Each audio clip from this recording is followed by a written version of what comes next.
Mystic is a hysteric who has met her confessor before her doctor. Hello and welcome to Liam's Lyceum. I'm your host Liam, aka Himbar, and today I'll be doing a spoiler-free review of Umberto Eco's The Prague Cemetery.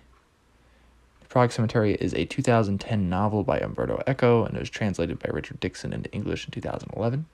This is done in first person and is a good example of things on the page not being endorsed, as our narrator starts by explaining his racism towards certain groups. It's also very highly unfiltered misogyny, right? And I don't expect Eco to be racist or misogynist.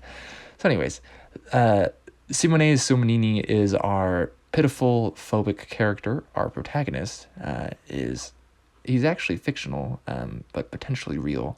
Let me explain. So this character is a fabrication of Eco's, but he's the author of, in this narrative, he's the author of a real book, which we don't actually know who the author is in real life. So the Protocols of the Elders of Zion is a real book dictating how Jews aim to dominate the world, but it's an obvious fabrication of itself, though it doesn't mean it wasn't influential in the real world. This novel is a journal written in 1897, but deals largely with events leading up to this. Simonini was born in 1830. His mother died while he was young, and his father died when Simonini was 18 and fighting to unify Italy. So he was raised by his grandfather that assisted at Jesuits and hated Jews.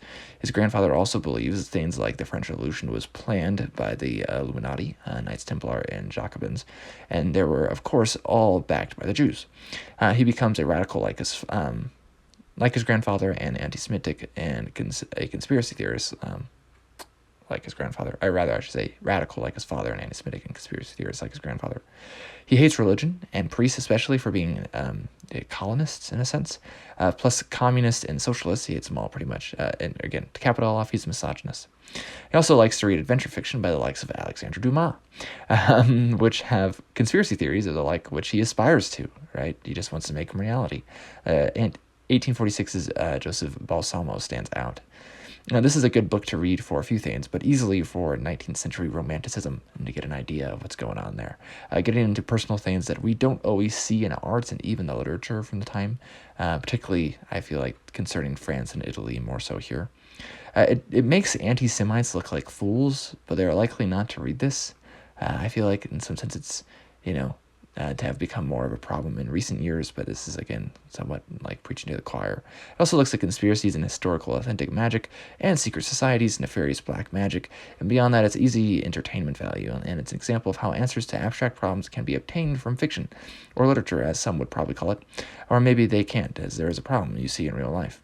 Or more popular fiction sometimes, where these conspiracies are given concrete answers. Sometimes they sound plausible, even likely, and even the cartoon ridiculousness of some can all get taken seriously when people are so sure that they're just true, right?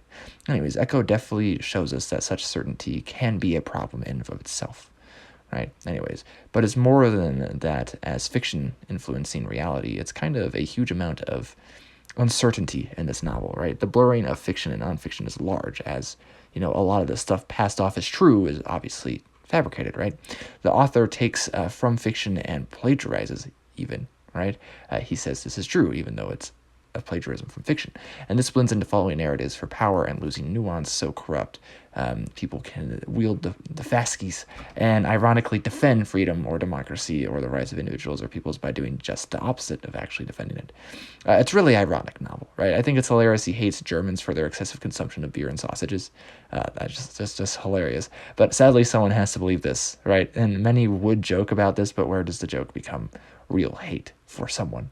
Right. There is a sex scene in here also, along with much more talk of prostitutes, coitus, masturbation, some pseudoscience and early psychology of sorts, and someone that believes cocaine is a drug with multiple uses. This is, of course, Sigmund Freud. He's not the only famous figure Simone meets in the story as well. I'm surprised how pertinent this is, considering you get conspiracies from both sides of political spectrums, or sides, I don't know if that's even the right word, but this could help keep a level head and good discourse among the constituents. Overall, a fun novel with lots to think about and entertainment at least. It also feels like a picaresque novel, but it's largely very ironic. It follows a madman, seemingly a few personalities and obsessions with feces and plenty of contradictions. A bit much, don't you think? But those who love secret combinations probably will dig it. Anyways, go and read it.